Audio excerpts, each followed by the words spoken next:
Entonces, primero empezamos con esta y ahora vamos a esta.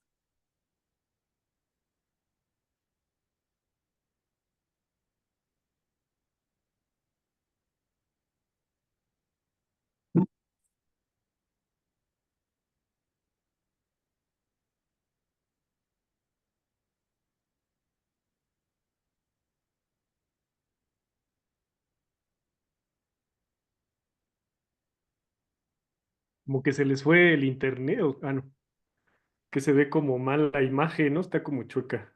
Ah, ya está. ¿Qué onda, Roberto? ¿Cómo estás? Fito, ¿cómo está usted? Muy bien. Como diría Juan Gabriel, lo que se ve no se pregunta. Qué bueno, qué bueno. Ahí está, déjame verificar que estemos ya en Facebook. Ahorita no tardará en incorporarse nuestro colega, el doctor Carlos Rodríguez.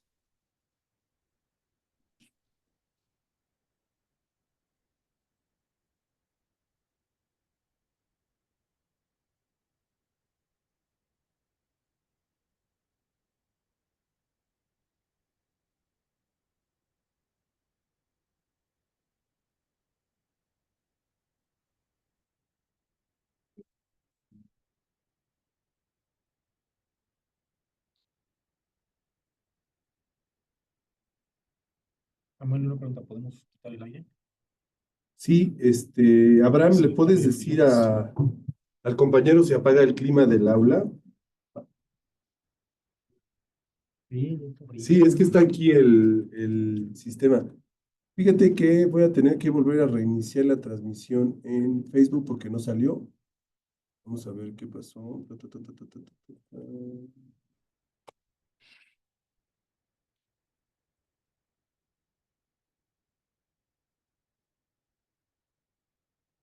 Bueno, pero podemos empezar, ¿les parece? Independientemente del Facebook, ahorita yo arreglo esa parte. Ujú. Vamos a empezar. Bienvenidos, buenas tardes. Les enviamos un cordial saludo. Estamos aquí desde la Universidad Iberoamericana Ciudad de México para llevar a cabo esta actividad del Departamento de Comunicación aquí en la Ibero. Les damos la bienvenida, muchas gracias por acompañarnos. Vamos a llevar a cabo, como los anteriores martes de este semestre y ya durante varios semestres, esta actividad académica. Y bueno, nos da mucho gusto en esta ocasión tener la presentación de este libro titulado Impotencia y Representación, Imágenes, Máquinas y Círculos que no cierran, en Didi Huberman, Agamben y Oye, Deleuze. Zap, como que ya no te escuchamos. Ah, ¿no están escuchando? ¿Puedes decirle a nuestro amigo que ¿Tú los escuchas, Mara? Yo sí lo escucho. Sí. A ver, ahí tú, Fito, tú dime. Dile, ¿no? A nuestro amigo que si le dan entendido allá Ok. en el aula.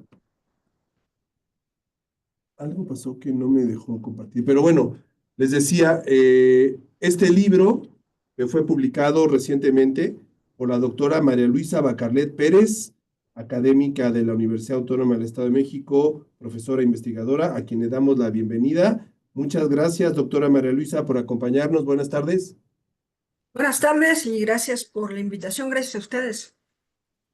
Este libro fue publicado, como decíamos, el año pasado, aquí por una coedición entre Aldus y la Universidad Autónoma del Estado de México, una edición muy bonita. El libro está en papel y está en digital para aquellas personas que quieran acceder a él. Aquí en la biblioteca de la Ibero vamos a tener un ejemplar para que esté a disposición de quien quiera consultarlo. Además de que seguramente lo podrán conseguir en algunas ferias de libro o en librerías de la Universidad Autónoma del Estado de México. Y bueno, para llevar a cabo la presentación y los comentarios en torno a este interesante libro, invitamos a cuatro ponentes. Empiezo, bueno, primero por darle las gracias por haber hecho la organización y la logística de esta actividad. A Adolfo Pérez, Fito, buenas tardes. Hola, buenas tardes, Sam. Bienvenido y muchas gracias. Y bueno, invitamos a tres profesores, al doctor Miguel Rubio del Departamento de Diseño, que él es un experto que ha investigado el tema de las imágenes, estudios visuales, al doctor Edmundo, que es profesor de asignatura en el Departamento de Filosofía, y también al doctor Roberto G. Marrero, que él es también profesor de asignatura en varios departamentos, especialmente en el Departamento de Comunicación. Les damos la bienvenida. Muchas gracias por acompañarnos. Pues, ¿qué te parece, Adolfo, si empezamos primero para las personas que no identifican, porque no pertenece justamente a nuestra universidad o al área de comunicación, aunque su libro y sus textos tienen mucho que ver con este campo interdisciplinario, a la doctora María Luisa Bacarlet Pérez para que identifiquen lo que ha publicado, lo que ha investigado y todo lo que ha hecho, que es bastante. Adelante, Claro Adolfo. que sí. Sí, pues María Luisa Bacarlet Pérez es profesora e investigadora de la Facultad de Humanidades de la Universidad Autónoma del Estado de México. Realizó estudios de pregrado en Sociología en la Universidad Autónoma Metropolitana, en Campus Iztapalapa. Y de posgrado en Filosofía de la Ciencia en la misma universidad. Ha realizado estancias de investigación en el Instituto de Historia y Filosofía de las Ciencias y las Técnicas, en la Universidad París I de Francia y en el archivo Jacob von Uexküll, si es que lo pronuncié bien, para el estudio de Umwelt y de la biosemiótica en la Universidad de Hamburgo, en Alemania.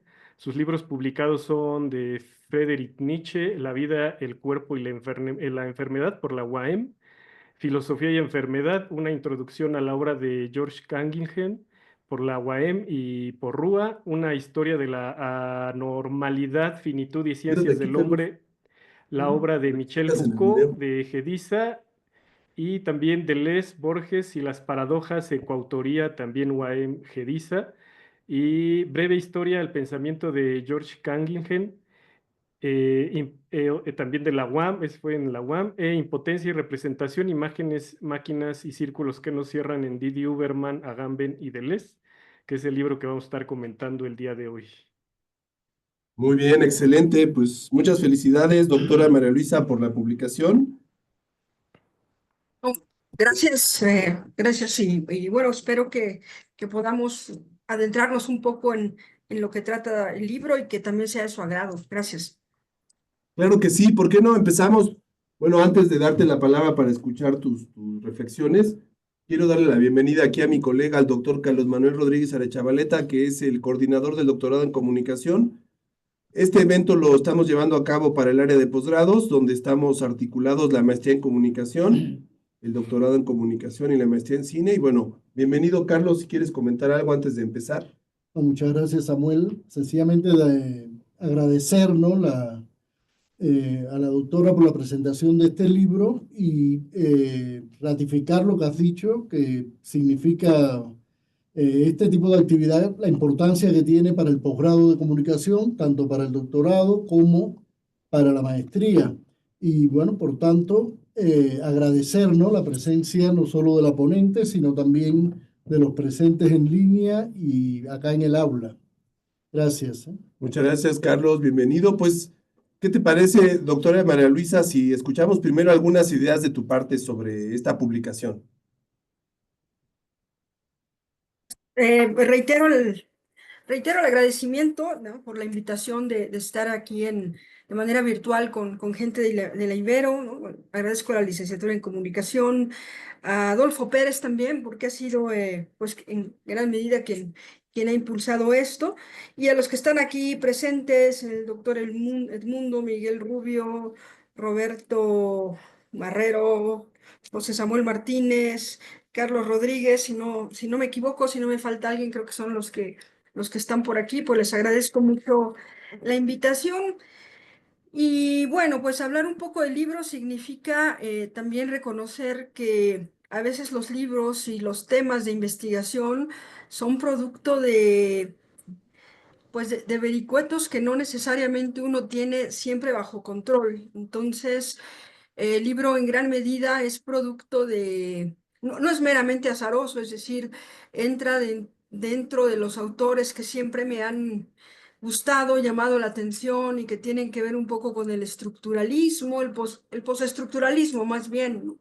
Yo vengo de, pues sobre todo del área filosofía, ¿no? Ahí, estoy en esa parte, en la Facultad de Humanidades, en la licenciatura en filosofía acá de la UAMX.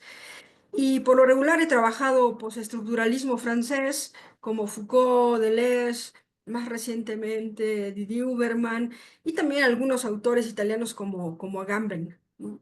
Digamos, dentro del ámbito del pensamiento contemporáneo. Y un poco por azares tuve contacto con la Facultad de Artes de aquí, de la UAMX también, y participé en el doctorado en temas de arte, de imagen, y eso me llevó precisamente a conocer autores en los que no había profundizado lo suficiente, como de Huberman, pero también a ver desde otra perspectiva autores que ya había trabajado antes, como el propio Deleuze o Agamben. Entonces, en gran medida, pues fue mi paso por esta facultad lo que me lleva a indagar un poco sobre estos temas, sobre la imagen, y a reconocer que finalmente el tema de la imagen está en boga, no ahorita, sino ya desde hace algún tiempo, que vivimos en una sociedad plagada de imágenes, que algunos hablan de un giro iconológico, etcétera, y que la filosofía tiene la responsabilidad, digamos, ¿no? Y la tarea no solo de seguir abundando en conceptos teóricos y en teorías abstractas, sino también en preguntarnos qué pasa con el mundo cotidiano, qué pasa con lo que nos rodea, con la atmósfera en la que vivimos, que en gran medida es una atmósfera visual y plagada de imágenes. Entonces, pues es un texto que tiene una mirada muy filosófica, que para mí preguntarnos por las imágenes tiene repercusiones inmediatamente en el ámbito filosófico, en el ámbito ontológico, en cómo nos concebimos en el mundo, cómo nos comprendemos en el mundo, cómo nos relacionamos con los otros, cómo nos entendemos a nosotros mismos. Y pues finalmente la idea de que la imagen es algo que interpela a la filosofía en el mundo actual, y la filosofía tiene que ocuparse pues también obviamente de aquello que la interpela. Y por otro lado, desde el punto de vista de la filosofía, pues reconocer que las imágenes, al menos dentro de la filosofía, siempre han estado bajo sospecha. Desde Platón, las imágenes son algo que miente, son algo que no dice la verdad, son copia de copia, y quizá por ese prejuicio los filósofos a veces no se adentran en estos ámbitos de las imágenes, ¿no? Porque ya viene ese prejuicio platónico de que de antemano mienten. Y yo creo que ahí, al contrario, habría que superar el prejuicio y preguntarnos ¿por qué se dice que mienten? ¿Por qué la imagen, desde el punto de vista de la filosofía, ha sido divorciada de la verdad o ha estado separada de la verdad? Y un poco en lo que abunda el libro, es decir, pues el problema es el tema de la representación. Las imágenes, al menos desde el discurso filosófico, desde Platón, por ejemplo, han sido vistas como algo que representa algo que está más allá de ellas, que es lo verdadero, que es lo objetivo, y la imagen simplemente es un dispositivo pasivo que sirve, insisto, para representar o reflejar una realidad que está más allá de la propia imagen, ¿no? Y yo creo que con estos autores que abordo en el libro, como Didier Huberman, Agamben, Deleuze, y no digo que sean los únicos, pues, ¿no? Pero lo que nos dicen es que también las imágenes nos pueden provocar a pensar, nos pueden interpelar, y que no se agotan en la lógica de la representación, ¿no? Eso es un poco lo que está de fondo en el libro. Las imágenes no se agotan en la lógica de la representación, y finalmente esta lógica de la representación tiene muchas aristas, ¿no? No es solo decir que representan la realidad tal cual es, lo cual el libro diría no. En realidad, por ejemplo, en el primer capítulo abordo a Didi Huberman, y cuando trabaja las fotos de las histéricas, dice, pues es que las fotos de las histéricas no representaban la histeria, más bien inventaron la enfermedad, ¿no? Por ejemplo, ¿no? Un ejemplo de que las imágenes no se agotan en la representación. Y es que, insisto, el tema de decir que las imágenes se reducirían a representar tiene muchas aristas. Decir que las imágenes se reducen a representar implicaría, por ejemplo, suponer que el sujeto que las hace, que hace las imágenes o que las ve, tiene la clave para descifrarlas. También esta lógica de la representación supondría que las imágenes son pasivas, es decir, una postura realista. Las imágenes simplemente representan de manera fiel la realidad, ¿no? Por lo tanto, las imágenes siempre traen un mensaje unívoco o claro sobre lo que quieren representar, etcétera, ¿no? Y lo que encontré en estos autores es precisamente una crítica a esta visión, ¿no? Las imágenes no se agotan en la representación, las imágenes pueden ser síntomas eh, de lo que nos acontece, pueden ser síntomas de la época, de lo no resuelto en una época o en una mentalidad.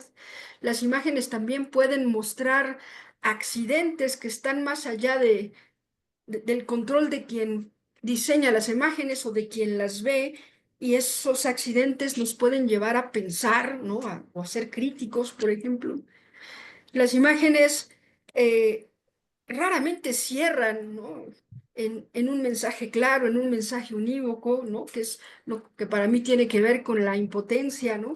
Las imágenes son círculos que no cierran. Uso esta metáfora, ¿no? Las imágenes son círculos que no cierran, y es gracias a que no cierran que nos pueden permitir pensar, eh, nos dan qué pensar, nos permiten ser críticos y nos permitirían ir más allá de lo que parece obvio, pues, ¿no?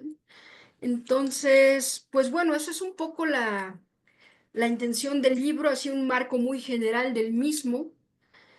Y bueno, yo ahí dejaría esta breve introducción sobre este tema. Muy bien, muchas gracias, María Luisa. Una pregunta Gracias. igual para esta introducción.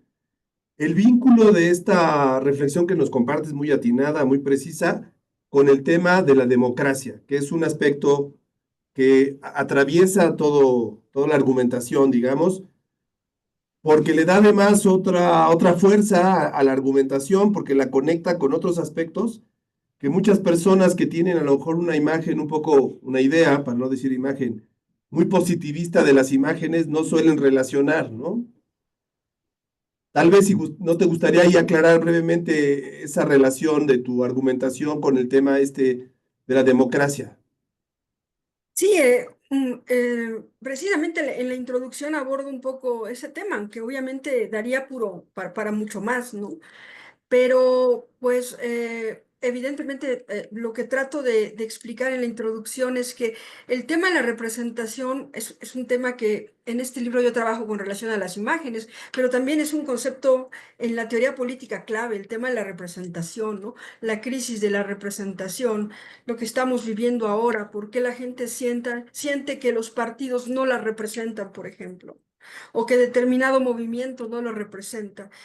Sigue siendo el tema de la representación. Y hago un paralelismo porque si en gran medida la finalidad del libro es decir, las imágenes no se agotan en la representación, es decir, son impotentes para representar fielmente una idea o la realidad o lo que sea. Si esto lo trasladamos al plano de la política y la democracia, así tendríamos que ver toda obra humana como algo incapaz, como algo impotente para una representación completa. Es decir, quizá el peligro de caer en posiciones autoritarias o totalitarias está en creer que las creaciones humanas, las imágenes o los mismos partidos políticos tendrían que representarnos plenamente a todos, ¿no? Y no. O sea, quizá una vida democrática consistiría en reconocer la impotencia de la representación, lo cual no significaría perder el carácter crítico, ¿no? Y finalmente la política es una lucha por vernos todos representados, pero el afán de representación total o de representación plena me parece que políticamente también es peligroso y que es lo que estamos viviendo. Eso es, podría decir. Muy bien, muchas gracias, doctora María Luisa. Muy buena introducción. Vamos entonces, si les parece, empezaríamos por escuchar las palabras que nos hizo favor de enviarnos el doctor Miguel Rubio, que no pudo acompañarnos porque está justo en una acreditación ahorita aquí de su departamento. Pero aquí tenemos el video, así que déjenme compartírselos.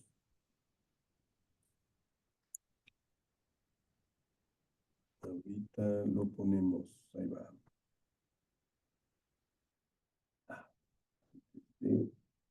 Compartirlo, voy a compartir audio y sonido. ¿Sí?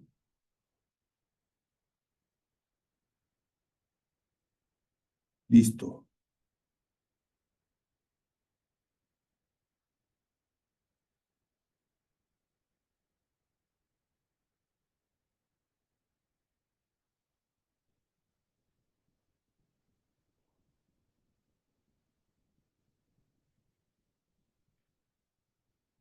Ahí va, ahí va.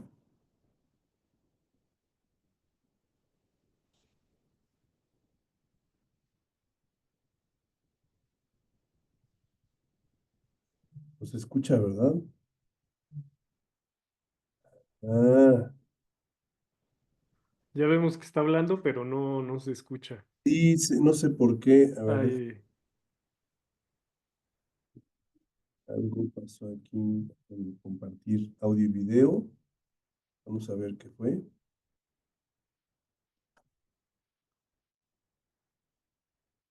Ah, ya sé, creo que compartir sonido. A ver, vamos a ver. Voy a desbloquear yo mi audio. A ver si eso no vicia la transmisión. Voy a poner esto un poquito antes.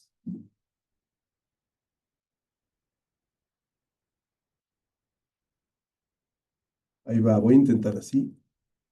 Hace rato, bueno, el título de este libro, Sin potencia y representación, imágenes, máquinas y círculos que no cierran, de Didi Huberman, Agamben y Deleuze. Y bueno, invitamos a un colega del departamento de diseño, al doctor Miguel Rubio, para que revisara el texto y nos pasara desde su punto de vista. Él es experto en investigación, en investigación con imágenes. Y bueno, nos da mucho gusto que haya accedido a participar con nosotros. Y bueno, te damos la bienvenida, Miguel. Buenas tardes. Muy buenas tardes, Samuel, colegas, estudiantes, público en general. Pues gracias por la invitación. Es para mí un gusto pues, acompañarlos en esta presentación de impotencia y representación, imágenes, máquinas y círculos que nos cierran en Didi Huberman, Agamben y Deleuze, que bueno, como ya bien mencionó Samuel, ¿no? Fue escrito por nuestra colega María Luisa Bacarlet Pérez. Este texto es un texto que me pareció muy grato en su lectura porque integra una cantidad importante de discusiones sobre la imagen, su hiperproducción y todas sus implicaciones políticas, tecnológicas, históricas, estéticas, comunicativas, afectivas, sobre todo en términos de una crisis, ¿no? Y de un cambio de paradigma. El trabajo de la doctora María Luisa es un trabajo muy riguroso porque finalmente al integrar todas estas discusiones, ¿no?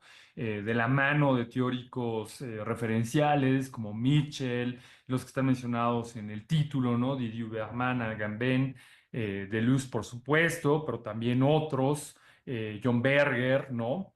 Pues nos invita a replantear desde finalmente una perspectiva crítica que es importante pues para este tipo de estudios y también multidisciplinaria pues este concepto y el papel de la representación en la cultura contemporánea.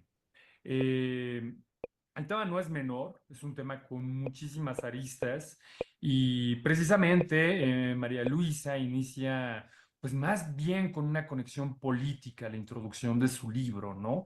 Y pues la imagen finalmente con todos estos efectos políticos que ha tenido y está teniendo, ¿no? En términos de construcción también, de apoyo a pues ciertos movimientos radicales, a ciertos populismos, como ella menciona, pues deja ver, ¿no? Su gran impacto. Entonces, la discusión por la que nos lleva, a la que nos comparte la doctora María Luisa, es una discusión que no nada más va a estar en un terreno específico de academia, sino que tiene que ver también con la vivencia y la emotividad de la imagen. Y bueno, la estructura general de este libro parte a partir de la idea de la impotencia, ¿no? Hay dos categorías, que son las que están en el título, ¿no? Impotencia y representación, que nos llevan finalmente a esta crisis, ¿no? De la imagen y sobre todo un momento de hiperproducción de la misma. Y los tres capítulos que conforman el libro se van a centrar entonces en este tipo de impotencia en tipos específicos de representaciones, ¿no? El primer capítulo es la primera parte, perdón, es la impotencia de las imágenes, ¿no? Y ahí sobre todo la doctora Bacarla Pérez va a analizar cómo estas imágenes, más allá de corresponder con la realidad, van a fungir como síntomas de contradicciones, paradojas y la mencionada crisis, ¿no? Aquí el trabajo de Georges de Huberman es muy importante, lo retoma mucho, sobre él construye mucho la autora, una idea y una demostración en la cual las imágenes, más allá de comunicar, van a desatar una serie de efectos que van a tener una función bien interesante: impedir cerrar un círculo, el círculo de el significado de aquello que se representa. Y este va a ser un tópico, ¿no? La imposibilidad de cerrar círculos, no forzosamente como algo negativo, sino también como una expansión de significado, que claro, a lo mejor en su exceso también nos puede llevar a una falta del mismo. Y bueno, bajo ese entendido, se va a cuestionar, se va a poner en tela de juicio la capacidad de las imágenes para poder adueñarse de la totalidad de la realidad o de una experiencia. Y de ahí la autora propone una fragmentariedad específica a estas imágenes, ¿no? Y también una polisemia, una posibilidad de múltiples interpretaciones, ¿no? Entonces, a eso se refiere con la impotencia de las imágenes en esta primera parte. La segunda parte nos lleva más hacia otro tipo de impotencia, ¿no? La de los gestos. Aquí Bacarlat Pérez va a examinar el poder del gesto como forma de expresión, ¿sí? Y le va a conceder finalmente posibilidades distintas a las de la imagen, porque sobre todo se va a centrar en el cambio y en la resistencia, como algo que va a acompañar al gesto, ¿no? Y Agamben particularmente, aquí va a ser el referente teórico que mayor presencia va a tener en esta segunda parte, ¿no? Para, sobre todo, proponer que el gesto va a carecer de una rigidez representacional, de ese intento de cierre que hacían las imágenes, ¿no? Y que por el contrario, al carecer de ese cierre, va a poder configurarse como un medio que va a tener la capacidad de transformar sobre todo relaciones, ¿no? Relaciones de poder, de comunicación, relaciones entre los individuos y la representación, y también llevarnos a nuevas formas de entender la libertad, ¿no? Entonces, si finalmente las imágenes estaban muy buscando cierto cierre y siendo víctimas de la fragmentariedad, el gesto va a poder proponer otras formas de construir libertad, ¿no? Y esto sobre todo va a invitar a reflexionar en la performatividad, una categoría que también ha sido muy importante de manera más bien reciente en la comunicación, ¿sí? Y se propone esta performatividad como una herramienta de resistencia y de crítica frente a, pues, el poder y sus discursos hegemónicos. La tercera parte del libro tiene que ver con la impotencia ahora de las máquinas, ¿no? Un concepto que toma ahora de Gilles Deleuze, ¿no?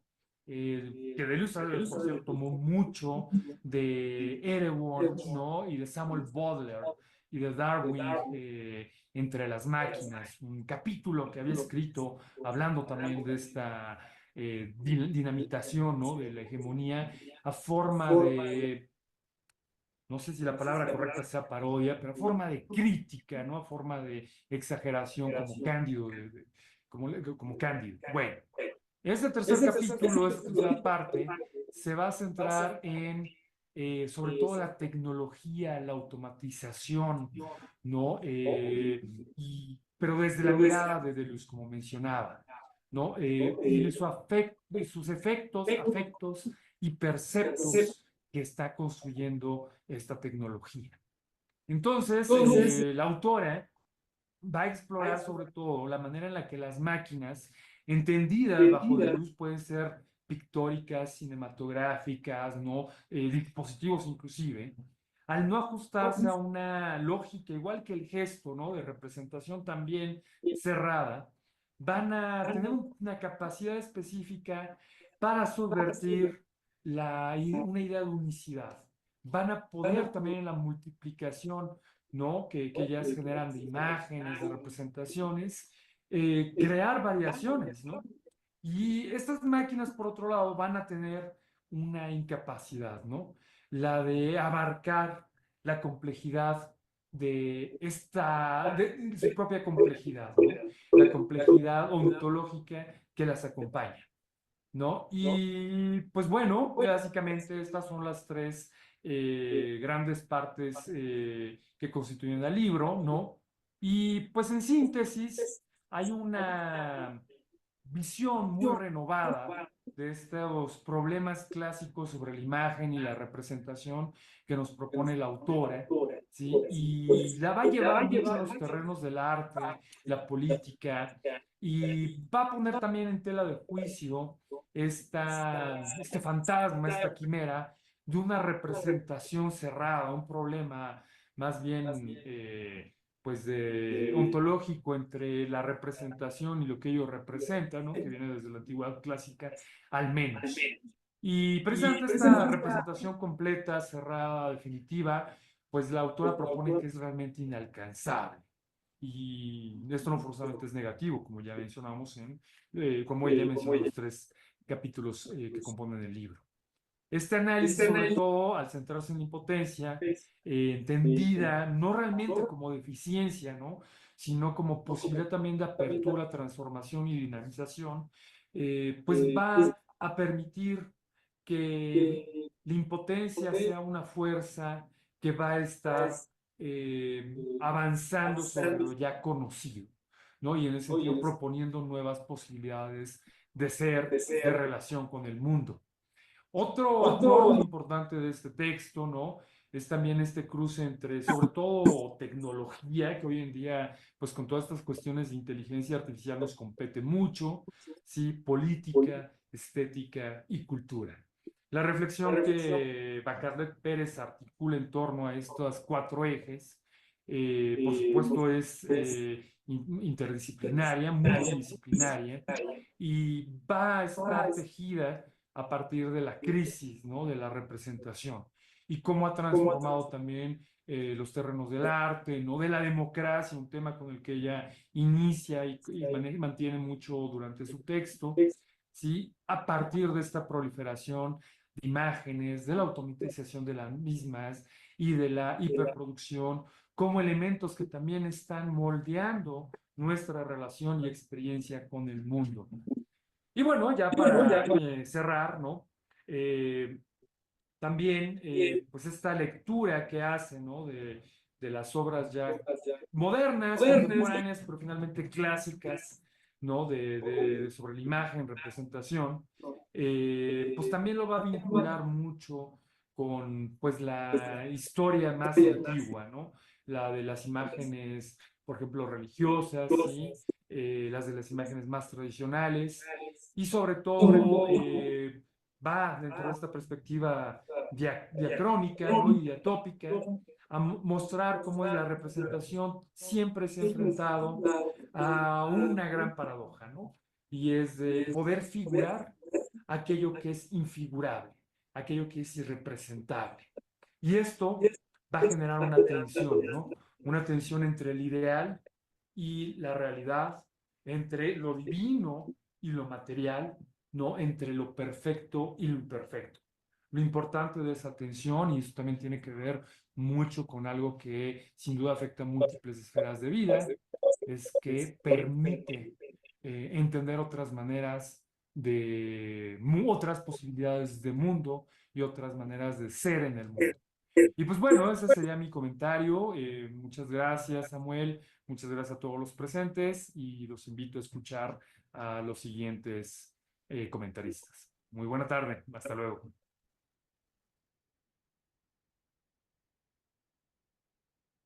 Bien, pues le agradecemos y le enviamos un saludo a Miguel Rubio por estos comentarios. No sé, doctora María Luisa, si quieres comentar algo o pasamos a escuchar a nuestro siguiente comentarista.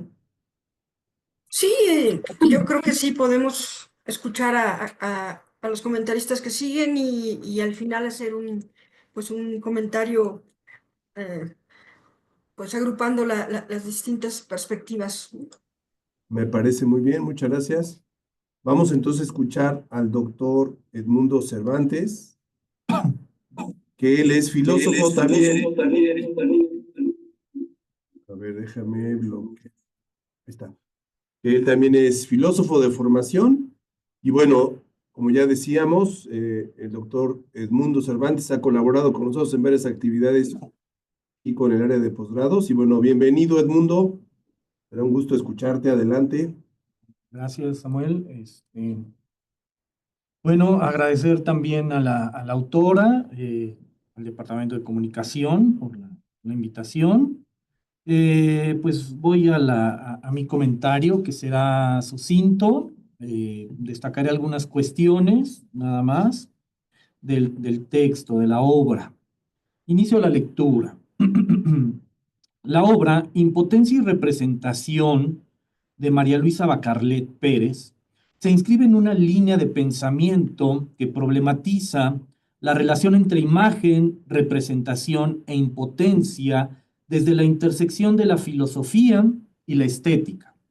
A través del análisis de los trabajos de George Didi Huberman, Giorgio Agamben y Gilles Deleuze, Bacarlet explora cómo las imágenes, los gestos y las máquinas resisten y exceden los marcos interpretativos tradicionales, generando un espacio de indeterminación en el que la impotencia no es solo ausencia de poder, sino una forma potencial de transformación. Y cito a la autora. Este es un libro que gira en torno a dos conceptos profundamente imbricados, aunque no lo parezcan. Representación e impotencia cruzan en nuestros días tanto los bajos fondos como la superficie de muchos de los problemas y cuestiones políticas y estéticas que hoy acucian a nuestras sociedades. Fin de cita. Esta afirmación introduce la relevancia del debate contemporáneo sobre la representación y la incapacidad de las imágenes para cerrarse en una única lectura o en una única interpretación, o, expresado de otra manera, en un sentido unívoco, yendo en una univocidad. En este sentido, la autora propone una nueva forma de comprender las imágenes, alejándose de una visión clásica que las encasilla en la mera reproducción de la realidad y abriendo paso a un pensamiento más fluido sobre su significado y función. Desde el inicio, la autora plantea la crisis de la representación como un problema central en la actualidad, no solo en el ámbito político, sino también en el estético.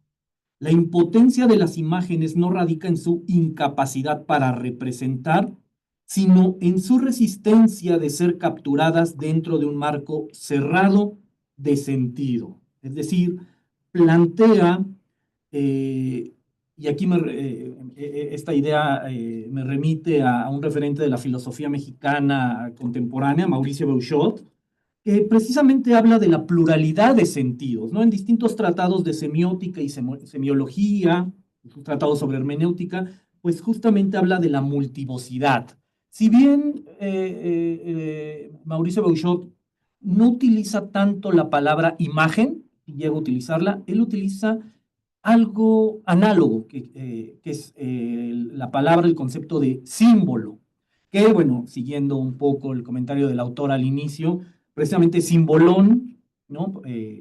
Una de las primeras referencias que tenemos es en el Simposión de Platón, justo en el encomio de Aristófanes, ¿no? Donde pues El andrógino representa ese deseo de unidad, de volver a ser ese símbolo, esa unidad perfecta. Continúo.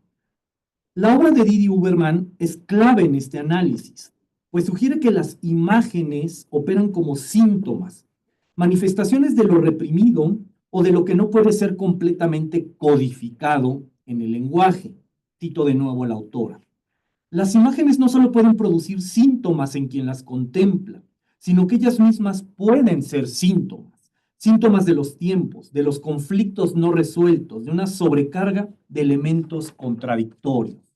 Fin de cita. Esta idea es crucial porque sugiere que las imágenes no deben analizarse solo desde su contenido visible, evidente, sino también desde los efectos, causas que producen y las tensiones que revelan en el orden social y cultural. En este sentido, la impotencia no es una carencia, sino una apertura. Agamben radicaliza esta idea al plantear que la potencia de no hacer es tan significativa como la potencia de hacer. En su análisis del gesto, Agamben muestra cómo la suspensión de la acción puede constituir una forma de resistencia frente a los regímenes de representación que buscan asignar un significado unívoco a los cuerpos y a las imágenes. Cito de nuevo a la autora. El gesto podría reconciliarnos con otras maneras de habitar el mundo, no abocadas a un solo uso, sino dispuestas a explorar otros agenciamientos. Fin de cita. En otras palabras, el gesto es un espacio intermedio entre la acción y la pasividad, una manifestación de la potencia de la imagen para significar sin necesidad de una referencia concreta o fija, un análogo. De esta manera, la obra de Agamben contribuye a desmontar la idea de que la imagen debe necesariamente comunicar algo definido, unívoco, ¿no? Abriendo la posibilidad de que su sentido quede siempre en suspenso, ¿no? Abierto, como diría Mauricio Beuchat, ¿no? Los textos, las obras de arte siempre están abiertas, dan pie a una nueva interpretación, a nuevos tiempos. Bacarlet lleva estos conceptos, continúo, a un nivel de síntesis, mostrando cómo la impotencia de las imágenes, los gestos y las máquinas no implica su desaparición o su fracaso, sino su capacidad para abrir nuevas posibilidades de sentido, de interpretación, diría yo.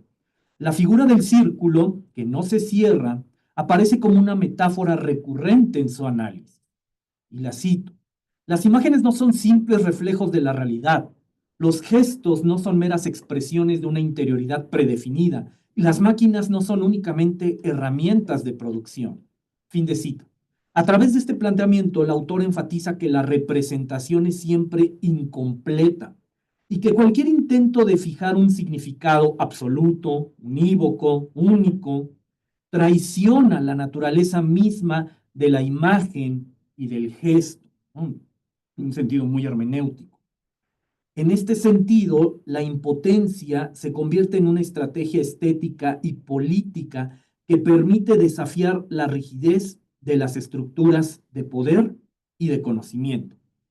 Asimismo, esta lectura tiene profundas implicaciones filosóficas y políticas, puesto que en un mundo saturado de imágenes, donde la representación parece haberlo colonizado todo, el reconocimiento de la impotencia como una fuerza disruptiva, que esa es una tesis central por parte de la autora, permite pensar en otras formas de agencia. La cito. Vivimos en un mundo en el que todo se ha vuelto imagen, como la forma más acabada de mercancía. Pensemos en las redes sociales, ¿no? Incluso nosotros mismos nos hemos transformado en una. Fin de cita. Esta afirmación nos recuerda que la imagen, lejos de ser un reflejo neutro de la realidad, participa en la construcción de subjetividades y relaciones de poder.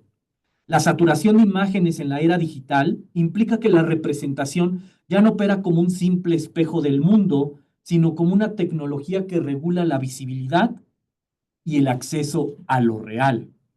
El análisis de Bacarlet es especialmente relevante en un contexto donde la lógica del rendimiento y la hiperproductividad tienden a reducir toda forma de expresión a su utilidad inmediata. Al mostrar cómo la impotencia puede ser una estrategia de resistencia, la autora ofrece una perspectiva crítica sobre los discursos contemporáneos que exaltan la eficiencia y la acción sin detenerse a considerar las consecuencias de su propio impulso. Y la cito nuevamente. Quizá la falla consiste en que vivimos atrapados en una concepción de representación demasiado completa, demasiado exigente. Fin de cita. Esto implica que la potencia de la imagen radica precisamente en su imposibilidad de cerrarse sobre un único significado, ¿no? En esta idea que planteaba al inicio, esta idea de la multivocidad, que extraigo particularmente de Beuchot, que a pesar de ser un filósofo realista, un realista analógico, como él mismo se nombra, pues no cae en estos univosismos, en este sentido único, sino que precisamente apela a la analogicidad al momento de interpretar textos, símbolos, imágenes, etc. Continúo. En su capacidad para abrirse a interpretaciones múltiples, ¿no? Ahí la imagen, el texto son muy similares. La obra de arte, y a nuevas formas de experiencia estética y política. Y con esto termino mi participación muy breve. Impotencia y representación es pues una contribución significativa al debate sobre la representación en la filosofía contemporánea. A través de un análisis riguroso y original, extenso, Bacarlet muestra cómo la impotencia puede ser un punto de fuga dentro de los regímenes de representación que estructuran nuestra percepción del mundo. La cito para ir cerrando. Las imágenes también nos hacen pensar, ¿no? De hecho, hay una cita muy similar en Beuchot que dice, el símbolo nos da que pensar, ¿no? Por el contrario, lo escrito, digo con la cita, también puede ayudarnos a romper los clichés que permean las imágenes, por ende, abrirlas a nuevos usos, a nuevas interpretaciones, a nuevos sentidos, añadiría a esta cita. Fin de cita. Reitero, en un tiempo donde la saturación de signos, símbolos, imágenes, parece haberlo colonizado todo, esta reflexión por parte de la autora es más necesaria que nunca, puesto que la autora nos invita a reconsiderar el papel de la impotencia no como una limitación, ¿no? Lo que reiteraban el comentarista anterior, ¿no? Sino como un espacio de resistencia y de posibilidad infinita. La imagen, el gesto y la máquina, al fallar en su intento de representar, y como lo decía el comentarista anterior, no es una falencia, sino precisamente ahí radica su poder, digamos. Se convierten en espacios de apertura que desafían las estructuras cerradas de poder y de sentido, ¿no? Yo resalto este concepto que arrojé, la multivocidad, ¿no? Eso es cuanto de mi parte. Muchas gracias. Muchas gracias, Edmundo. Bueno, claramente Edmundo, además de trabajar muy bien el tema de la filosofía medieval, pues, fue estudiante también con el profesor Beuchot, que es egresado de aquí de la Ibero también, de la maestría y del doctorado, y bueno, muy interesante. Yo Claro. pensaba también, María Luisa, en el concepto de Beuchot de iconicidad, que él toma de Peirce, ¿no? Beuchot Sí. tiene como esa interpretación de la semiótica y él utiliza mucho, recurre al concepto de iconicidad para decir que esa es una propiedad de las imágenes, digamos, entre más icónicas, más abiertas, Más ¿no? abiertas, sí, por supuesto. Y ahí pone como el ícono por antonomasia, el símbolo, que siempre está abierto. Que sería muy paralelo al concepto de impotencia, ¿no? Con su riqueza o Ajá. sus posibilidades de Que no se puede abrirse. cerrar, que no se puede quedar en un solo sentido, ¿no? En una univocidad. Beuchot plantearía tampoco en una equivocidad, ¿no? No toda interpretación es correcta, sino precisamente una multivocidad que estaría enmarcado en ciertos, válgame, enmarcado en ciertos marcos, bueno, estructurado en ciertos marcos que permitiría delimitar, no caer en un sentido único, ¿no? Hegemónico, ¿no? Que busca instaurar, imponer, ni tampoco caer en un relativismo absoluto, sino en una multivocidad, una pluralidad de sentidos con un referente objetivo, la imagen, el texto. Perfecto. Gracias. Sí. Muy bien, No, totalmente nada más un breve comentario, adelante. mencionando a Pierce. Bueno, aquí con los autores que trabajo, pues que van con una línea más bien postestructuralista y más bien como más tendientes a la idea de equivocismo, ¿no? Aún así, Deleuze también está muy influenciado por Pierce. Ahí habría una cierta convergencia en esto que comentaba el doctor Edmundo Cervantes. Gracias. Muchas gracias, María Luisa. Bueno, Edmundo tiene formación en la UNAM. Hace rato no terminamos de presentar totalmente a Miguel Rubio. Miguel se formó en Francia también en el posgrado, aunque él estaba más en el área de investigación visual. ¿O cómo lo ubicarías tú a Miguel, Carlos? Estudios visuales sería la palabra Sí, que... sí, lo que en parte que el posgrado nuestro tiene que ver con estudios visuales, imagen y tecnología. Entonces, Por ahí, por ¿no? ahí. Bueno, y para dar igual otra lectura, también invitamos al doctor Roberto G. Marrero, que él es profesor de aquí del área de comunicación. Él estudió un doctorado en antropología hace algunos años. Tiene una formación ecléctica y distinta a la de los colegas anteriores. En el caso de Roberto, también hace poesía y se ha interesado por temas de filosofía y estética. Entonces, bienvenido, Roberto. Adelante. Muchas gracias, Sam. Muchas gracias, Fito, por el espacio. Muchas gracias, doctora, por el libro. Y muchas gracias a todos por estar. Eh, yo realmente comienzo precisamente desde la formación ecléctica que mencionaba Samuel y desde la lectura del libro más que como interesado en estética, como antropólogo. Y dirán quizás que sea un poco la cuestión de llevar, o sea, de poner el libro en un lecho de Procusto y decir como que lo estoy ajustando a mis propios límites.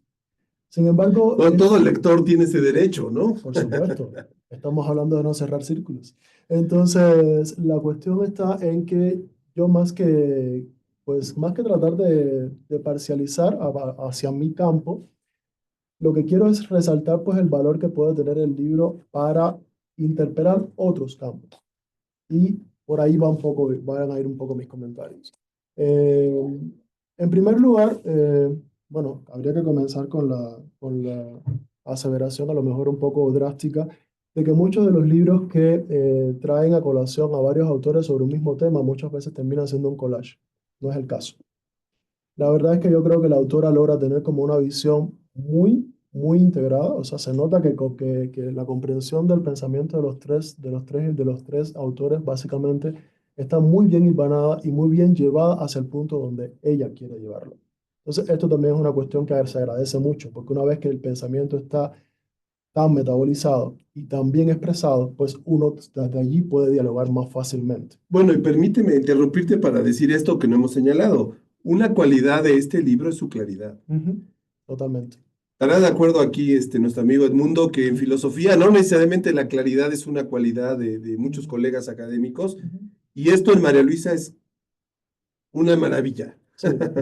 Se agradece cuando un texto filosófico tiene ideas con esa claridad, como dice Roberto. Sí, Ajá. totalmente. Es un poco con lo que decía Nietzsche, que muchas veces las personas, los autores que no tienen profundidad enturbian el agua para que no se señale con superficiales, ¿no?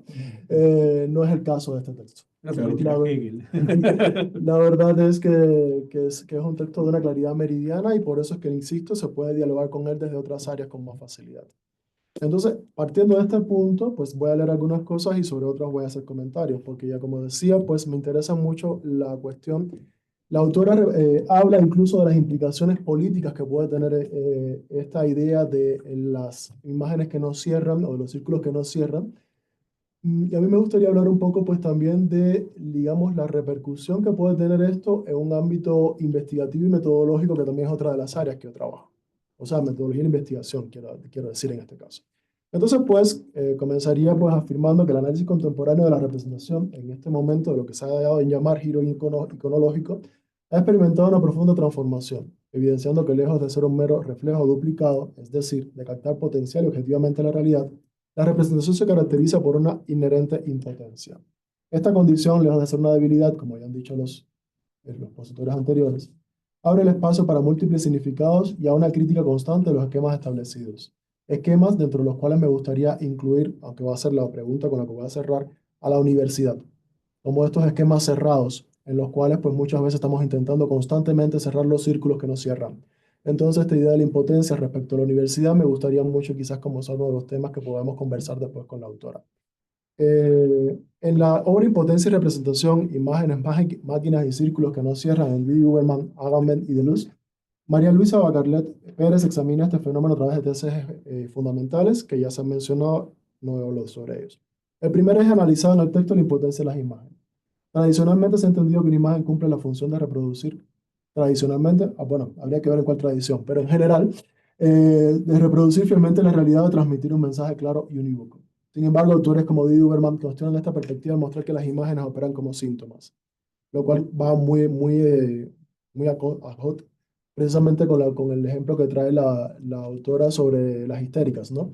O sea, la histérica, la imagen toda esta cuestión del síntoma, pues está como que muy dentro de la misma línea, ¿no? Y signos que en lugar de cerrarse en un significado definitivo, abren múltiples interpretaciones. Un ejemplo paradigmático es el análisis de las obras de Fra Angelico, donde se observa cómo en el intento de representar lo divino, como en la encarnación, termina con una serie de rodeos visuales. Las salpicaduras, las desfiguraciones y los contrastes entre lo material y lo espiritual evidencian que la imagen no se agota en su propia representación, sino que invita a un desplazamiento del sentido. Esta apertura interpretativa permite que lo inefable se manifieste a través de contradicciones. Lo que parece una imperfección se transforma en la potencia para captar la multiplicidad del significado. La imagen, al no cerrar su sentido, se convierte en un dispositivo crítico que desafía la lógica de la representación totalizadora.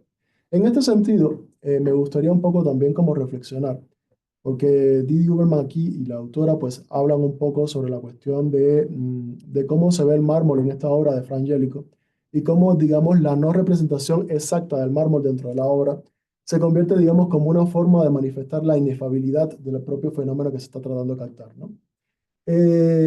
Quizás pueda parecer muy brusco el cambio que voy a hacer ahora, pero es hacia donde quiero llevarlo. Esta propia, digamos, no cierre o esta propia representación no, digamos, no perfecta, me remite también un poco a la cuestión de lo que dice del propio Didi Ullman en otras obras, como por ejemplo esto de la imagen que arde en contacto con la realidad dejando el archivo como cenizas. Y el archivo entonces como la ceniza que deja la imagen. En esto, y lo traigo a colación porque muy a menudo, por ejemplo, en antropología, en particular en la antropología audiovisual, pero en la antropología en general, se considera que la imagen no es más que una forma de representación objetiva e inmediata de la realidad, e incluso una forma de verificación bastante positivista del propio trabajo que ha tenido el antropólogo. Es casi como que decir, bueno, si tomaste la foto, estuviste en el trabajo de campo, entonces sí es comprobable que sí lo hiciste el trabajo. Sin embargo, la cuestión esto de la imagen que no cierra o de las imágenes que tratamos de captar en campo, personas que, por ejemplo, no estamos ya tan, digamos, tan interesadas en el tema estético, sino también más allá en la comprobación científica de ciertos fenómenos, una de las preguntas que me gustaría dialogar con la autora y con el resto sería precisamente hasta qué punto esas imágenes con un interés positivista básico, porque realmente forma parte de la verificabilidad de la investigación, ¿se cierran o se busca cerrar? ¿Cómo existe el cierre en un tipo de imagen que capta y que podríamos aquí incluir incluso, por ejemplo, imágenes periodísticas o imágenes de otro tipo, más allá un poco del ejemplo de Fra Angelico? ¿Cómo esta imagen se trata de cerrar y cómo se trata de captar una cierta realidad y que realmente se nos va de las manos? Y esto va un poco también precisamente respecto al siguiente punto que trata la autora, ¿no? La cuestión de la impotencia de los gestos a partir de la obra de Giorgio Agamben. Esta cuestión del gesto, entendido como la forma de acción que abre espacios de posibilidad, que permite además que el advenimiento de lo nuevo, lo múltiple, partiendo de la cuestión esta de Agamben, de que el gesto por su naturaleza se desliga de la intención de reproducir fielmente un modelo preestablecido y en cambio se erige como una herramienta para la transformación. Esta cuestión de la transformación y más allá de la captación de un modelo preestablecido, me lleva un poco precisamente a la cuestión de pensar en nuestras propias metodologías investigativas como gestos o como o como digamos esfuerzos, una vez más cayendo casi o rayando casi en lo positivista, de captar una realidad que realmente se nos sigue escapando de las manos. Entonces, esta cuestión de nuestra investigación como un posible gesto, teniendo en cuenta a partir, por ejemplo, no solo investigación en cuanto a imágenes, sino con investigación en tanto, digamos, como manera de captación, expresión y transformación de realidades. En este sentido, me pregunto la cuestión de que si existiría la posibilidad de metodologías que puedan ir más allá de esto que mencionaba la autora, de un actuar sin cerrar el sentido. Metodologías que además, por ejemplo, también podrían estar vinculadas con la imagen. O sea, tendríamos como algún tipo de metodologización científica que nos permita, digamos, esta libertad de actuar más allá del sentido. Yo creo que es una pregunta interesante, que además nos lleva una vez más a la cuestión, a la propia cuestión, bueno, desde la cuestión de cómo algo que aparentemente pudiera ser como un acercamiento desprejuiciado como la epogea fenomenológica, se termina convirtiendo una vez más en un gesto cerrado, en un gesto que intenta cerrar el círculo, porque suspendo mi juicio precisamente como una pretensión de abarcar una realidad, y ese abarcar esa realidad hasta qué punto realmente es un hecho. Y finalmente, con la cuestión de las máquinas, a mí me gustó mucho esto de entender la máquina tanto con la cuestión tecnológica básica como un artefacto, tanto también como en cuanto a sistemas cerrados que tratan de captar realidades. Esta cuestión de la captación de la realidad a partir de un sistema cerrado y esta cuestión de la maquinización, digamos, no solo del acercamiento a la realidad, sino incluso de nosotros mismos en tanto, digamos, sujetos tecnologizados y cada vez más, digamos, como que incluidos como parte de un mercado en el cual nos presentamos como. Y además, en gran medida, nuestras propias redes, hasta las propias redes profesionales, hasta las personales, se convierten como en un punto en el cual la propia imagen nos mercantiliza y nos lleva un poco a esta cuestión de convertirnos en hombres máquinas o en hombres mercancía. Y esta cuestión también pues, podría ser otro punto interesante a tratar. En este sentido, dentro de, además de esa cuestión de la imagen y de esto de la maquinaria que, digamos, que tiene la incapacidad de cerrar el sentido, me gustaría también como que un poco a lo mejor la reflexión de hasta qué punto estamos también en procesos académicos, o sea, procesos universitarios en los cuales también estamos dentro de máquinas. Y nos llevan además a una cuestión de la maquinización del proceso, del propio proceso en el cual pues tratamos de representar la realidad. Y esto, insisto un poco en la cuestión, aunque parezca que me estoy yendo, insisto un poco en la cuestión también de que esto te remite a la imagen. Porque, por ejemplo, esta cuestión de la propia maquinización del sujeto investigador, en tanto objetivo e imparcial y toda esta cuestión de la epogea fenomenológica, se traduce en lo que decía al principio, precisamente en la búsqueda, por ejemplo, en un trabajo de campo de imágenes que se convierten en una, digamos, una verificación de ciertas realidades que hasta qué punto están tratando de cerrar círculos. Entonces, en este sentido, la verdad es que yo creo que es muy interesante todas las paradojas que nos trae la autora del libro y este otro tipo de diálogo diferente o sea, diálogo desde un poco más allá, despegando un poco más allá de la imagen, sino también un poco la cuestión esta pues de no buscar la representación en un cierre definitivo, con un cierre definitivo, sino abrazar la incertidumbre, un poco, ¿no? La incertidumbre en muchos sentidos. Y precisamente dentro entonces de este tenor, la pregunta sería, particularmente, por ejemplo, en un departamento como el de comunicación, que dentro del giro iconológico y la cuestión de la imagen tiene mucho que decir, cómo la universidad, en medio de esta realidad proteica e inaprensible, podría abrirse precisamente a la captación de esta realidad, que, pues, como insisto una vez más, se nos escapa un poco de las manos. Sería cuánto lo que tendría que decir. Muchas gracias, Roberto.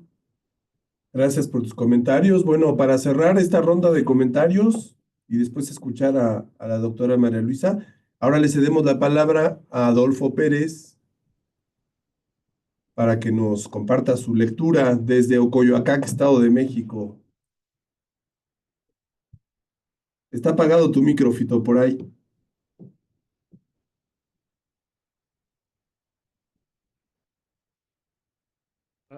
Ahí está. Pues muchas gracias. Ya, muchas gracias.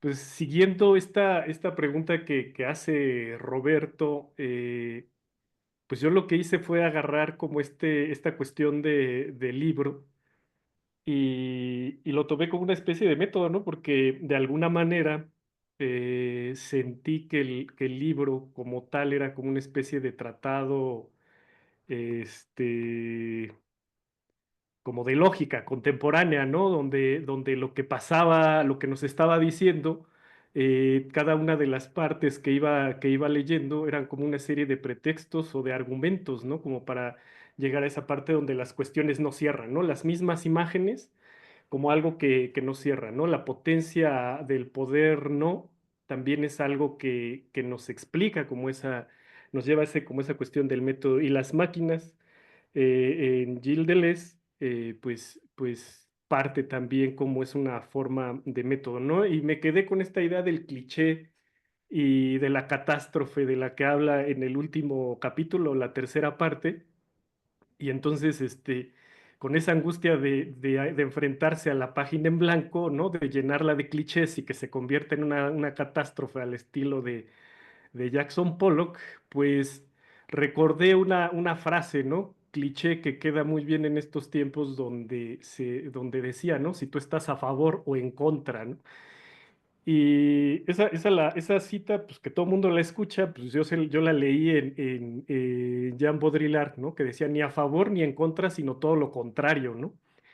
Y justamente con estos cuestiones, ¿no? De que de repente se puso de moda la palabra tibio, ¿no?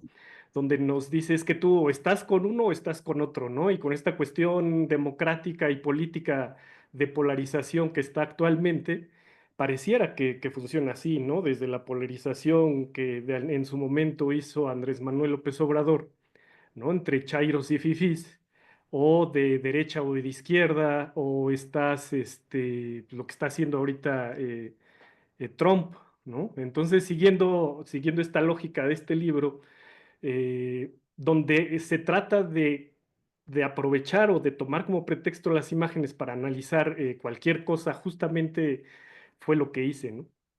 Donde, por ejemplo, se habla y lo dice expresamente la doctora María Luisa, donde dice que todos nos convertimos en imágenes, ¿no? Y de repente todos tenemos que poderlo todo, ¿no?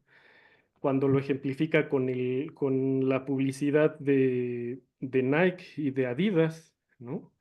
De poderlo todo, ¿no? Que pues obviamente, pues detrás de todo eso, pues está la sociedad de control, la sociedad disciplinaria Foucaultiana y las sociedades eh, de control de Deleuze, pero también está esta cuestión de Byung-Chul Han, ¿no? De estas sociedades que van más allá de vigilancia, estas sociedades del cansancio, del rendimiento, ¿no? Donde uno se convierte absolutamente en su propia imagen, en su propio representante y en su propio explotador, ¿no? Pero hasta qué punto eso se cierra, ¿no? O por qué esta interpretación de la realidad ya la damos como hecha, ¿no? Como terminada, como cerrada, y se queda ahí, ¿no? Como si fuera una especie de imperativo categórico el poder hacer lo que uno quiera y el poder hacerlo todo, ¿no?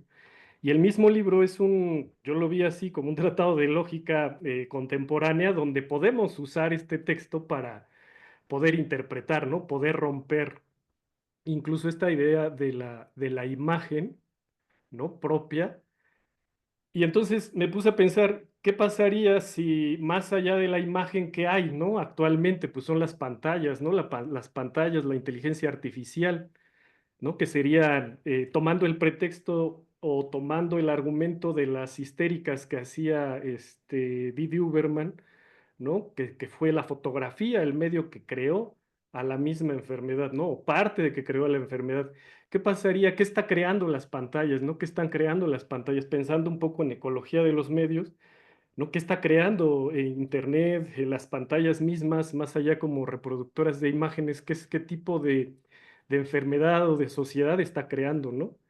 Eh, pero también por otro lado, que esa es la cuestión paradójica, ¿no? De lo que dice Deleuze cuando habla de lo modular, ¿no? O de lo que dice Byung-Chul Han de explotar nuestra libertad, pero también es parte interesante de esa impotencia, ¿no? Esta impotencia de las sociedades de control o las sociedades de rendimiento, que también nos dejan esa parte, ¿no? Esa cuestión como propia, ¿no?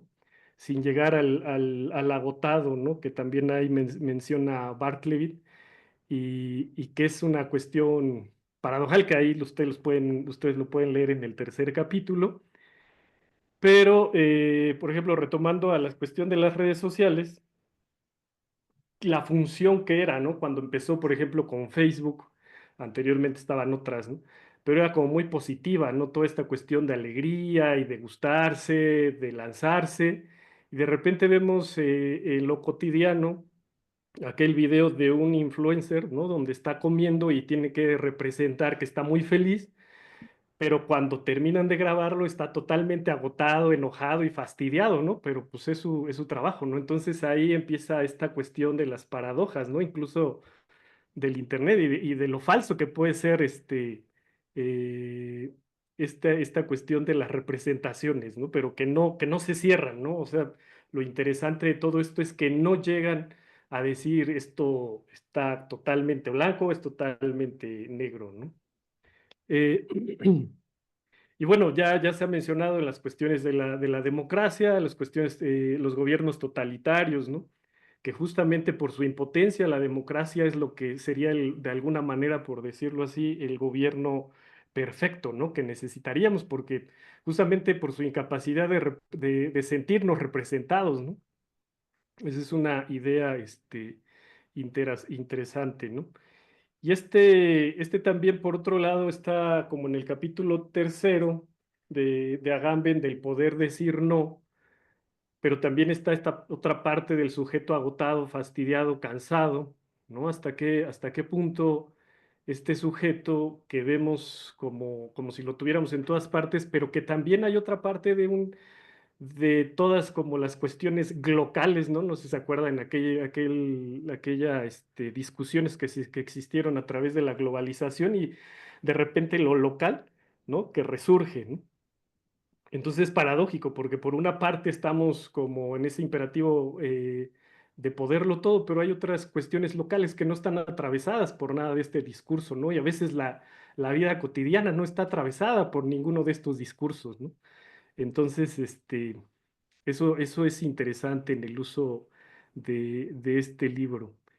Eh, y por ejemplo, otra parte, pensando en la inteligencia artificial, eh, lo interesante de esto es que la inteligencia nace como esa forma de resolver, ¿no? De inmediato resolver una situación, ¿no? Entonces nosotros le platicamos a la inteligencia o le preguntamos a la inteligencia artificial que nos resuelva, pero ella misma es impotente a resolverlo. ¿Por qué? Porque nos está dando una serie, al final, como está hecha de algoritmos, nos tiene que dar de alguna manera la razón. Si ustedes les preguntan que nos dé argumentos de por qué la Tierra es plana, te va a decir en alguna parte que pues que hay argumentos que no, pero te va a decir, pero mira, estos argumentos te pueden servir, ¿no?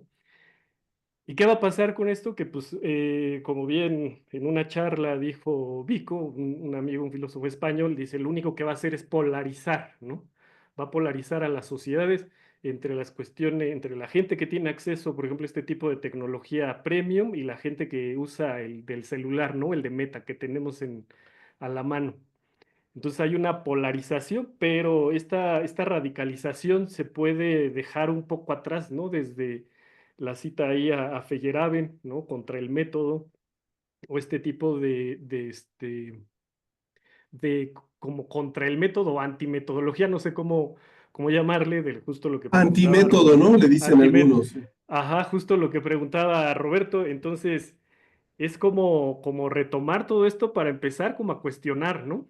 Cuestionar, por ejemplo, los gestos, otra de las cuestiones, ¿no? Lo que habla en el primer capítulo la doctora cuando habla sobre el clítoris, ¿no? Que vemos el pene puesto en todos lados y de repente hay una artista que ahorita no tengo su nombre, pero esta Kingsley. artista empieza a representar el clítoris, pero que también puede llegar a su desaparición por su saturación y su transparencia, ¿no? Puede llegar a un punto. Pero hay otra pregunta que en el texto que hace la doctora, ¿no? En la cuestión de la performatividad y la profanación, ¿no? O sea, como invita a la doctora a seguir haciendo gestos o estas cuestiones performativas o esto, profanar ciertos movimientos, ciertos gestos, ¿no? Que pone el ejemplo de las pinturas que son representadas con otro tipo, ¿no? Por ejemplo, la chica que está en la cama sentada y tiene una pantalla, ¿no? Pero yo me acordé mucho de Yves Klein, ¿no? Ese salto al vacío y de Héctor Falcón, un artista, Yves Klein con su salto al vacío en los años 60, si no me equivoco, pero que de repente este salto al vacío se vuelve como cotidiano o un cliché, ¿no? A partir de un artista conceptual y se vuelve un cliché, ¿no? Y también Héctor Falcón de transformar su cuerpo por modificarlo, o como esta, no me acuerdo, esta artista que se opera la frente, la nariz, ¿no? Y quería tener como los iconos de la belleza en su rostro, y que de repente vemos en la vida cotidiana, ¿no? Que se vuelve un cliché cuando vemos a las personas que se tatúan la ceja, se ponen botox en los labios, se ponen ácido hialurónico en la nariz, ¿no? Que ya ni siquiera es necesario una cirugía, sino con una serie de cosas cotidianas, ¿no? Que lo pueden tener a la vista. Y bueno, eh, otro gesto que son cuestiones como de la indiferencia, ¿no? Que hay detrás todo lo que está pasando, ¿no? A nivel mundial, ¿no? Cómo ese gesto podríamos como combatirlo, abrirlo, ¿no? Porque de alguna manera el texto es como si fuera, como si nos prestara ciertas bisagras para abrir puertas y ventanas en discusiones supuestamente ya dadas, ¿no? Por ejemplo, en el gobierno, ¿no? En las cuestiones de las guerras, ¿no? ¿Dónde están los malos? ¿Dónde están los buenos? Pero el poner este texto, estas como bisagras que nos permiten entrar y dar luz, ¿no? Esta serie de interpretaciones que se pueden hacer a través de este texto de impotencia y representación. Y pues espero no haber hecho de esto una catástrofe o una serie de clichés. Muy bien, Fito, muchas gracias. Perfecto, pues María Lisa, te cedemos la palabra para escucharte. Gracias, pues yo no quiero extenderme mucho porque, pues por cuestiones de tiempo tampoco para cansarlos a ustedes. Y voy a seleccionar ciertas cosas que en cada caso de los comentaristas, de los cuatro comentaristas, me parece que vale la pena comentar y abundar un poco y que son comentarios que me dan a mí que pensar, porque en realidad un libro pues se termina, pero no se acaba, entonces uno puede seguir pensando cosas y cosas que a uno se le pasaron, de hecho, o cosas que pueden servir de crítica para el mismo texto.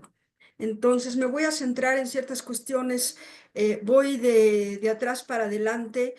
Empiezo por el último, que en el caso de Fito, en el caso de Adolfo Pérez, me, eh, este apartado que yo creo que pues y alguien me comentó que era uno de los más polémicos, ¿no? El tema el apartado que habla sobre el clítoris, ¿no? Y yo creo que la intención del apartado es decir que habría que tener cuidado con estas artistas que yo expongo en el libro y que me parece que hacen una labor interesante y que su propuesta es también interesante, etcétera. Habría que evitar convertir esta imagen del clítoris en algo extremadamente potente, ¿no? Que es precisamente lo que ha pasado con la otra imagen, que es más común ver en los baños, en los camiones, en todos lados, que es la imagen del pene, por ejemplo, ¿no? Entonces, que sí, está bien esta idea es loable y está bien porque forma parte de volver visible algo que no era visible, pero habría que tener cuidado de no volverlo algo extremadamente potente y por lo tanto un cliché, como es el caso de la otra imagen, ¿no? De la imagen masculina, tener cuidado de no volverlo un cliché, porque entonces va a perder su fuerza de interpelación, de hacernos pensar ¿no? Eh, Eso es lo que quisiera comentar de esa parte, que efectivamente, ¿no? Cuando una imagen se vuelve demasiado potente, pues se vuelve un cliché y entonces ya no nos permite seguir pensando o seguir creando, o seguir cuestionando la realidad. Y respecto a lo que comentó el doctor Marrero, que también me pareció muy interesante, eh, aquí a mí me llamaron la atención dos cuestiones que yo creo que vale la pena reflexionar para mí, en mi caso, es decir, cómo las imágenes se tratan de cerrar. Y yo creo que en primera instancia, porque es algo que sucede en el libro, aunque no lo profundizo, pero es que las imágenes no existen por sí solas, ¿no? No existen aisladas. No es que aparezca una imagen y por sí misma valga. Que sería precisamente el horror positivista que comentaba el doctor Marrero, ¿no?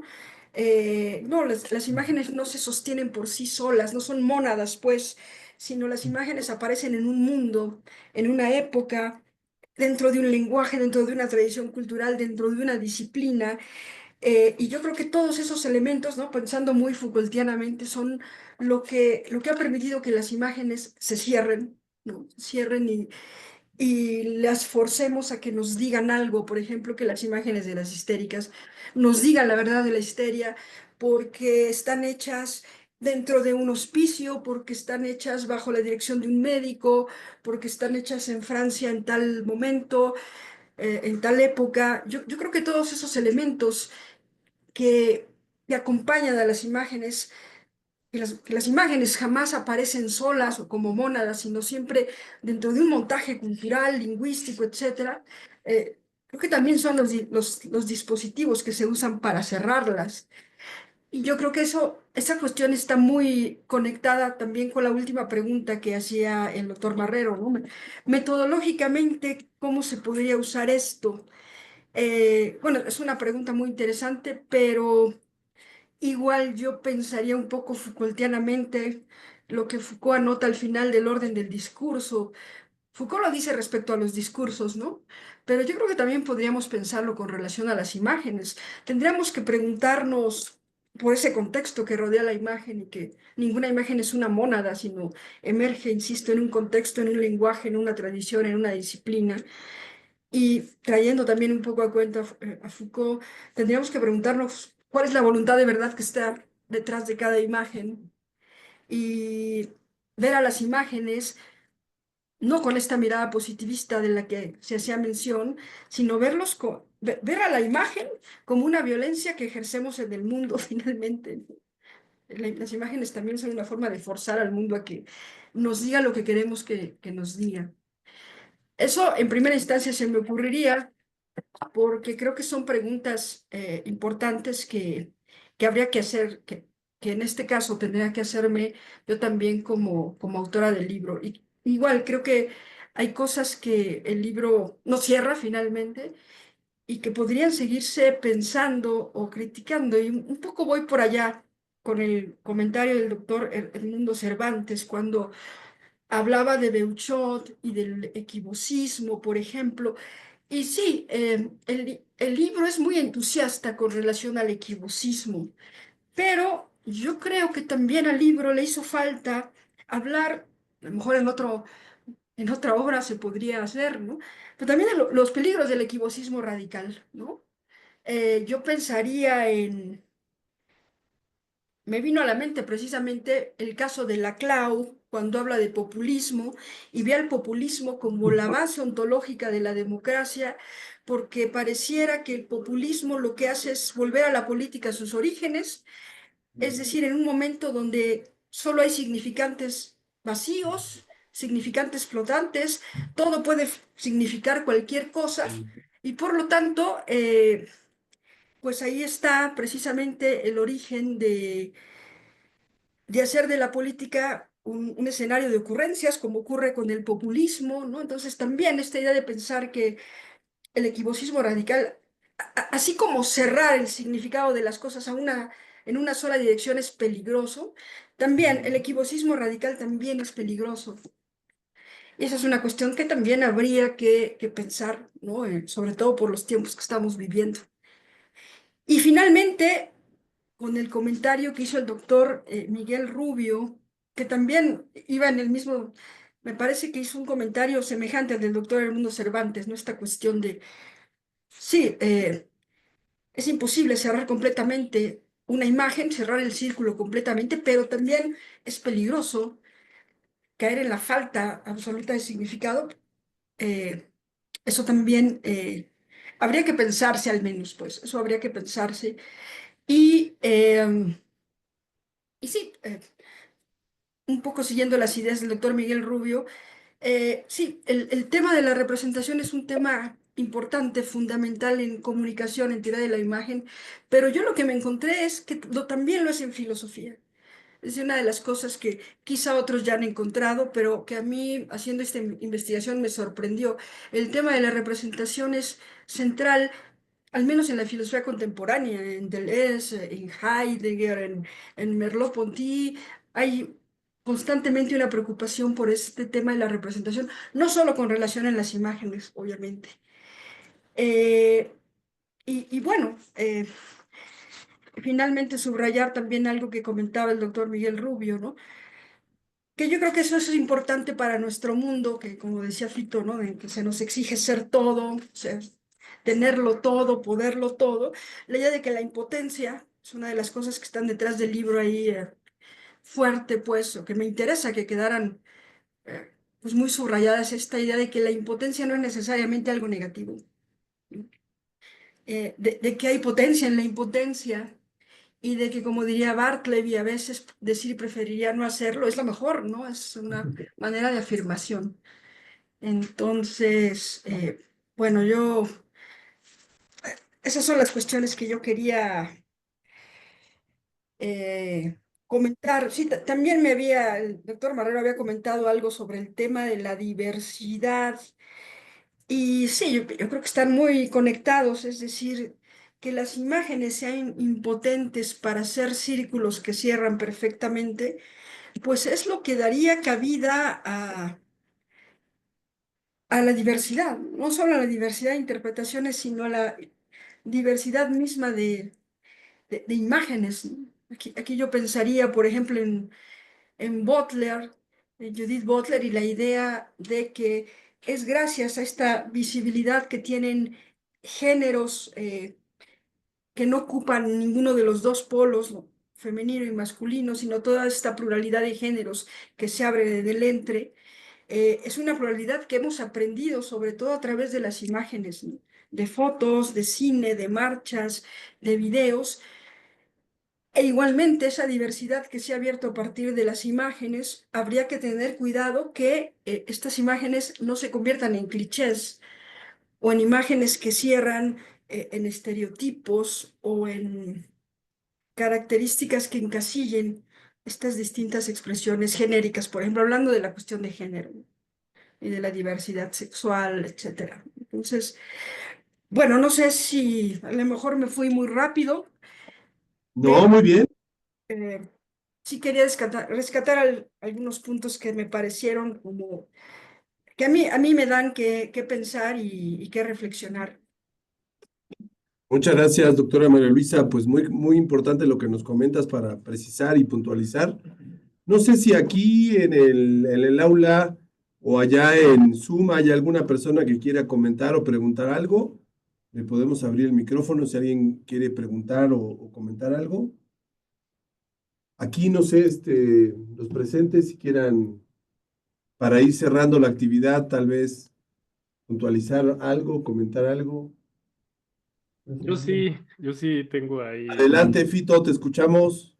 Bueno, en esta parte de la cuestión como de cerrar, ¿no? La interpretación, pero también es la tradición griega, ¿no? De la esfera, de tenerlo perfecto, ¿no? Lo inamovible, ¿no? Esto es muy de los griegos y que viene hacia acá, ¿no? De las cosas claras y distintas, tener la definición, ¿no? Entonces, definir las cosas, ¿no? Tener como esta necesidad de definirlo y sí, obviamente, ¿no? Para la vida, pero pues de repente abrazar la incertidumbre pues también tiene sus partes entretenidas y divertidas, ¿no?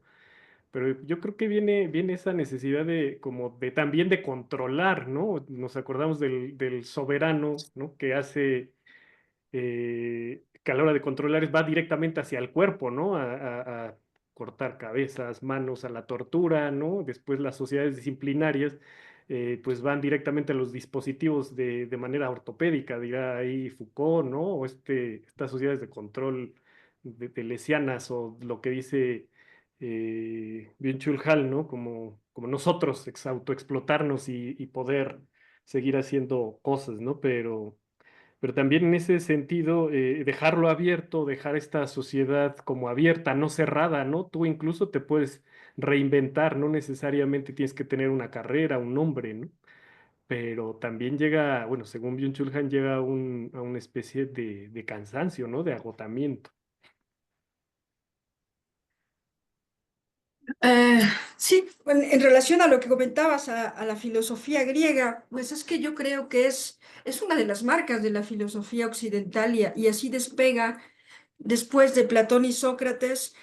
La idea es buscar la verdad no puede ser ambigua, no puede ser contradictoria.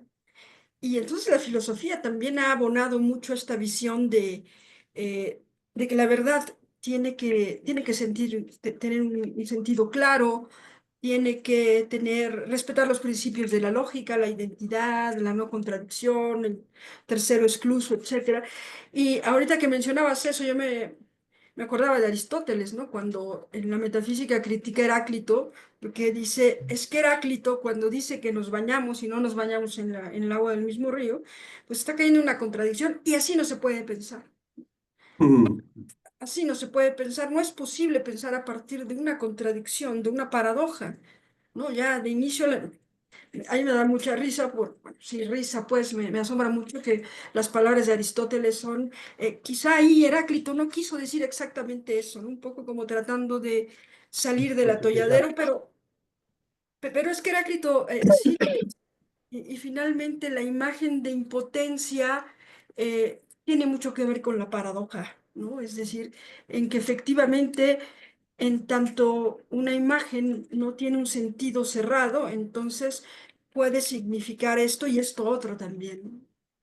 Y de alguna manera ahí ya no estamos en el ámbito del buen sentido. Perfecto.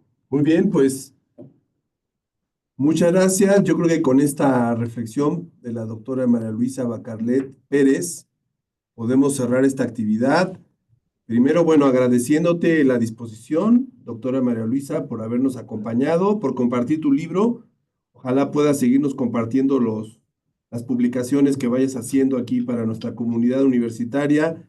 Siempre se aprende mucho y bueno, en tu caso, pues una escritura tan diáfana se agradece y le deseamos mucha suerte al libro, que siga teniendo actividades de divulgación para que siga habiendo diálogos.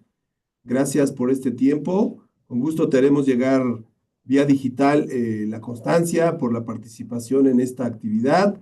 Le agradecemos al doctor Miguel Rubio también su video, al doctor Edmundo Cervantes, al doctor Roberto G. Marrero, al buen Adolfo Pérez. Muchas gracias, Fito, por habernos ayudado para organizar este evento.